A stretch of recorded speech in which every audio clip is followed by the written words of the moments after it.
I picked the last of the garden tomatoes that morning. The vines had gone yellow and brittle overnight, the way they do when the first real cold comes in from the north. And I was thinking about nothing except whether I had enough mason jars left in the cellar. That was all I was thinking about. Tomatoes and mason jars. My phone rang at 7,014. I remember the time exactly because I had just looked at the clock on the microwave, the one that always runs 4 minutes fast, and I was calculating whether I had time to finish before my neighbor's dog started his morning howling routine. It was my son-in-law. He never called me. Not once in 11 years of marriage to my daughter had that man called me directly. Cards at Christmas, with his name signed under hers, a brief hello at Thanksgiving when she handed him the phone. That was the full extent of our communication. So when his name appeared on my screen, something cold moved through me that had nothing to do with the October air. Loretta. That was all he said at first. Just my name, and the way he said it told me everything before he said anything else. Where is she? I said. Not a question. A demand. She was at Mercy General. She had been there since 2 in the morning. He had not called me until now because, he said, he had been waiting to see how things developed. Waiting to see how things developed. My daughter, 41 years old and 7 months pregnant, lying in a hospital bed since 2 in the morning, and her husband had been waiting to see how things developed before he thought to call her mother. I was in my car before he finished the sentence. The drive to the city takes 50 minutes on a good day. I made it in 38. I will not tell you how. I parked crooked across 2 spaces in the hospital garage and I did not care. The woman at the information desk started to give me the standard speech about visiting hours, and I walked past her without stopping. I have been on this earth for 63 years. I have buried a husband and a sister and more friends than I care to count. I know which battles to stop for and which ones you walk through. My daughter's name is Blythe. She has had that name since the moment I looked at her in the delivery room and thought, this child is going to be full of light. I was right about that. Even now, even lying in that bed with a bandage above her left eye and monitor stuck to her belly, and both hands folded on top of the blanket like she was already trying to hold herself together, even then she had that quality. Like light, trying to get through clouds. She opened her eyes when I came in. Mom, she said. And her voice came out strange, too small, the voice she used when she was 8 years old and had done something wrong. But she had not done anything wrong. I could see that clearly enough. She was the one in the hospital bed. She was the one with the bruised eye and the split lip and the way she held her ribs when she shifted her weight. I sat on the edge of the bed and took her hands and did not say anything. Sometimes you just have to be there first before the words. After a long moment, she told him I fell. I stayed very still. Who told who you fell? His mother. Blythe looked at the window. There was nothing to see out there but the gray concrete of another building and a stripe of white sky. She was there when it happened. She was the one who called the ambulance. By the time Franklin got there, she had already told the paramedics I fell down the stairs at her house. Franklin was my son-in-law. I want to be precise about who was present in that room and who was not. Did you fall down the stairs? I said. She turned back from the window and looked at me directly for the first time. No, Mom. I did not fall down the stairs. I did not ask her what actually happened right then. I could see she was not ready, and I could see the monitors, and I could hear the baby's heartbeat on the machine beside the bed, steady and strong, and I made myself focus on that sound. 144 beats per minute. My grandchild, still in there, still fighting, not knowing any of this was happening. I asked a nurse to find the doctor. Then I asked Franklin to step out of the room and get us both some coffee. He looked relieved to have somewhere to go. That told me something. When he was gone, Blythe told me. She had gone to her mother-in-law's house the previous evening. She had gone because she had found a text on Franklin's phone 3 weeks earlier. A text from his mother that she was not supposed to see, and she had been carrying it alone since then, trying to decide what to do. She had finally decided that she needed to look his mother in the eye and ask her directly. The text had said, "That child she's carrying will never belong in this family. You know what she is. You know what that blood means. There are ways to handle this before it becomes a problem. I had to read that back to myself several times inside my own head before I could hold it steady. Blythe had confronted the woman. They had argued. The argument had moved from the living room to the top of the staircase. And then something happened at the top of that staircase. Something my daughter described to me in a voice so quiet I had to lean in to hear it. Something that left her at the bottom with a gash above her eye and bruised ribs and her body going into early contractions. She pushed you, I said. Blythe said nothing, which was its own kind of answer. Does Franklin know what actually happened? She looked at the window again. I don't know what Franklin knows, she said. I don't know anymore. That was the moment. That right there. Not the hospital, not the bruises, not even the text message. The moment my daughter said she did not know anymore whether her husband was her husband or his mother's son, that was when I understood the full size of what we were dealing with. The doctor came in. The baby was fine. Blythe had gone into preterm labor, but it had stopped on its own, which the doctor said with a smile like this was a victory, and I suppose it was. She would need to stay 2 more days for monitoring. She needed rest. She needed to avoid stress. The doctor said this last part to the room in general, diplomatically, looking at neither me nor Franklin, who had returned with 2 cups of coffee that nobody drank. That night, after Franklin went home to get some things, I sat in the chair beside Blythe's bed and did not sleep. I watched the numbers on the monitor. I listened to the steady machinery of my grandchild's heartbeat, and I thought about that text message. There are ways to handle this before it becomes a problem. My grandchild was the problem being referred to. My daughter's blood was the thing that needed handling. I have lived 63 years as a Black woman in this country. I know exactly what that text message meant. I did not need it translated. I called my sister at 6 in the morning. Her name is Odette. She lives 40 minutes south of me, and she spent 30 years as a family law attorney before she retired. I told her everything. She listened without interrupting, which is her professional habit, and when I finished, she was quiet for exactly 3 seconds. Don't touch anything, she said. Don't delete anything. Don't confront the woman again, and don't let Blythe sign anything that hospital puts in front of her without me reading it first. I know that, I said. I know you know. I'm saying it anyway. A pause.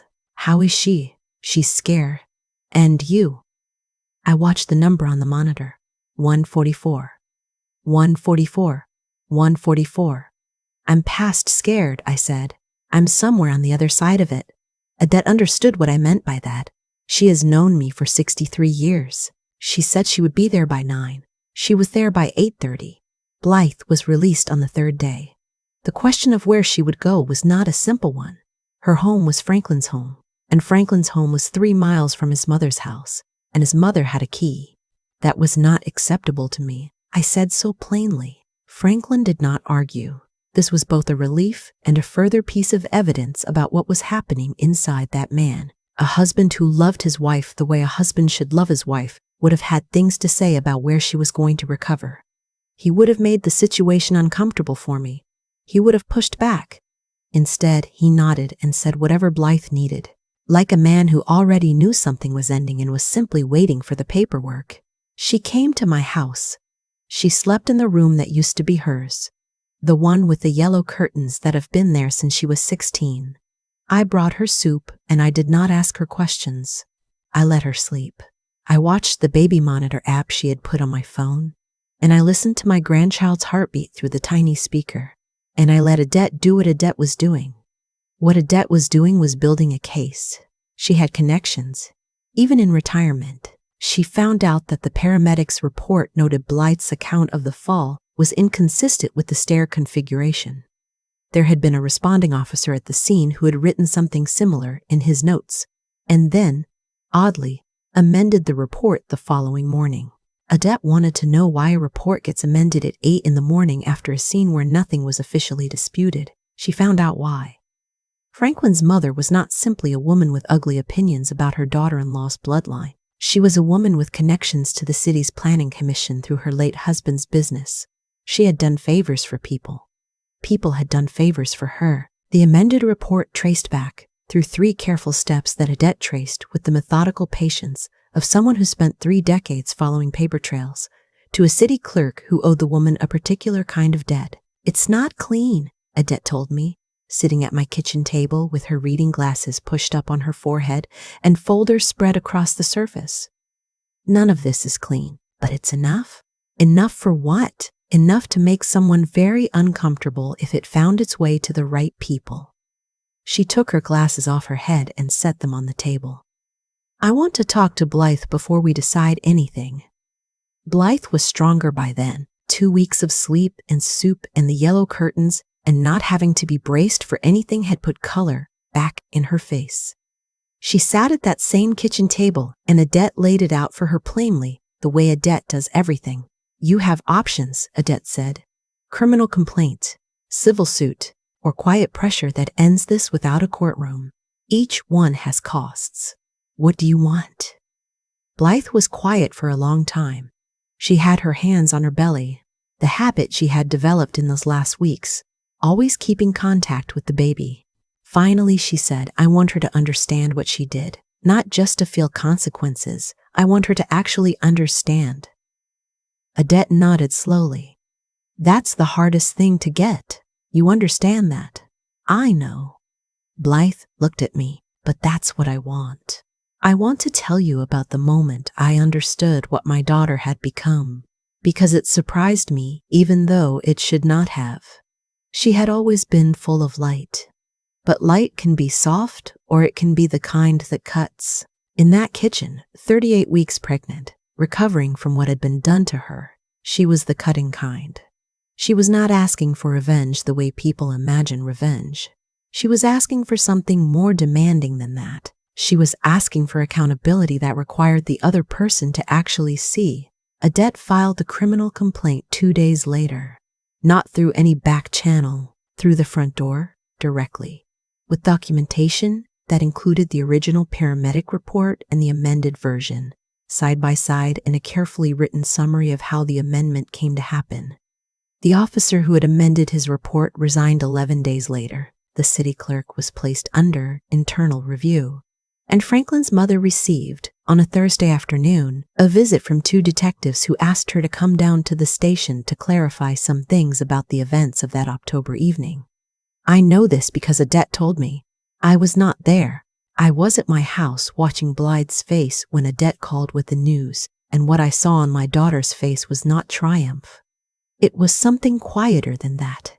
The release of something she had been holding since she found that text message, since before that probably, since the first time that woman looked at her the way that woman had always looked at her. Franklin came to see Blythe the following week. He sat in my living room with his hands clasped between his knees, and he looked like a man who had been awake for most of 11 days, which I believe he had. He said he had not known what his mother had planned. He said he had not known about the report. He said he was sorry. He said it several times and in several ways, and I sat in the corner chair and let Blythe handle it because it was hers to handle. What I will tell you is that my daughter asked him one question. "When you got to the hospital," she said, "and your mother had already told them I fell, what did you think?" He didn't answer for a while. Then he said, "I thought it was probably better to let it be." Blythe nodded, just once, like she had already known that was the answer and had only needed to hear him say it out loud. I will not tell you what she decided about her marriage. That is her life and her decision, and it belongs to her, not to the story. What I will tell you is that she made it clearly and without anger and with the full knowledge of who she was and what she deserved. And that whatever she decided it herself, standing on her own ground. My granddaughter was born on a Tuesday, 3 weeks after all of this, 6 pounds, 11 ounces.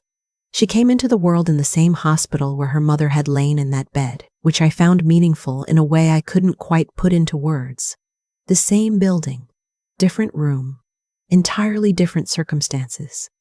Blythe named her after the light, not literally, The name she chose has nothing to do with light as a word. But when I held that baby for the first time, when she opened her eyes and looked up at me with the unfocused, ancient, entirely present gaze that newborns have, I thought about how Blythe had gotten her name, and I thought, yes, that is exactly right. Adette was there. She held the baby, and she cried, which she will deny if you ask her, because Adette does not cry in public, but I saw it. I want to say something about what happened with Franklin's mother. She was not charged, ultimately, with the assault. Proving what happened at the top of those stairs to a criminal standard was not something the evidence could support, and Adette had been honest with us about that from the beginning. What did happen was that the connections she had built over years, the favors, the debts, the small corruptions, were exposed enough to cost her. The planning commission work dried up. The amended report became part of a broader review of the officer's record. Her name became associated with a set of facts that people in that city could look up if they wanted to. She lost the invisible armor that people like her depend on. The assumption that her version of events would simply be the one that stood. I know that is not everything. I know Blythe knows it too. But I also know that Blythe's daughter is here, and healthy, and has a grandmother who will tell her the truth about who she is, and where she comes from, and what her blood means. Her blood means exactly what all blood means. It means she is here. It means she carries everything that came before her.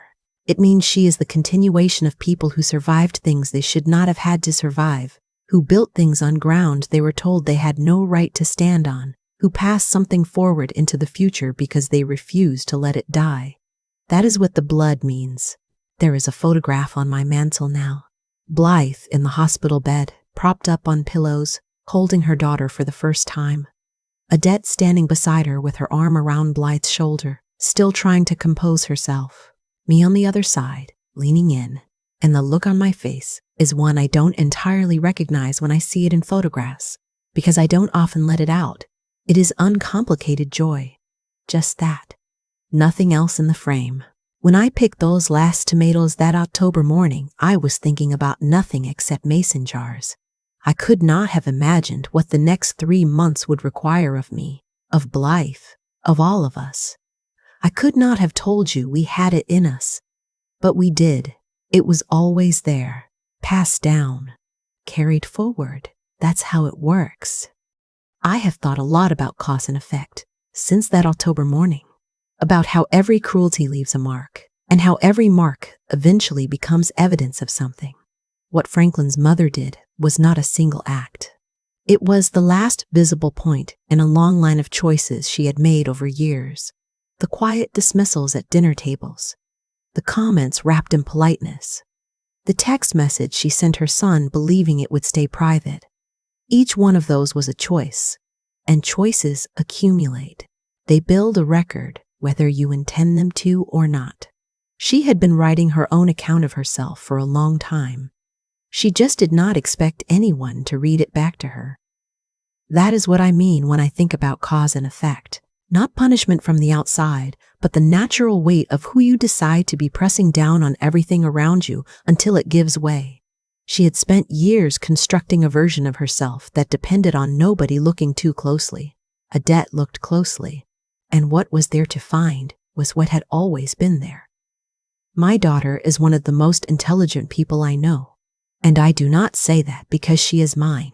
I say it because I watched her, in the worst weeks of her life, make decisions that required her to hold two things at the same time that most people cannot hold together: grief and clarity. She was heartbroken about her marriage, and she was absolutely clear-eyed about what had happened and what it required.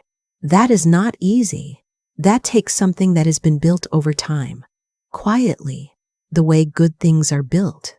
I think about how I raised her. I think about the things I tried to pass forward and the things I probably did not do well enough.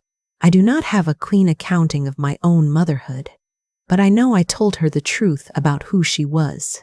I know I told her that her identity was not something anyone else got to define or diminish or declare insufficient. I told her that early, and I told her often. I think that is the thing that held when everything else was being shaken.